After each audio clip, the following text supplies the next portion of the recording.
যে গরম প্রচুর, তাই যে বেলের শরবত বানাই ফেলাম। আর বেলের শরবতটা খুব মজা লাগে গরমের মধ্যে, ঠান্ডা পানি দিয়ে।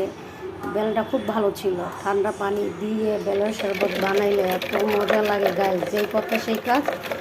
এই যে ঠান্ডা পানি দিয়ে বেলের শরবত বানাই ফেলছি, এত মজা লাগছে। আর সাথে যদি বরফ দেন তাহলে তো আর কোনো কথাই নেই। ঠান্ডা পানি দিছি, তারপরেও যদি বরফ দেন খুব স্বাদ লাগে। এই তো বেলের শরবত বানাই ফেলাইলাম। সেই টেস্ট বিশ্বাস করবেন না, এত মনটা ঠান্ডা হয়ে যায়। ঠান্ডা পানি দিয়ে বরফ দিয়ে যদি খাওয়া যায় বেলের শরবত, আর কোনো কথা নেই।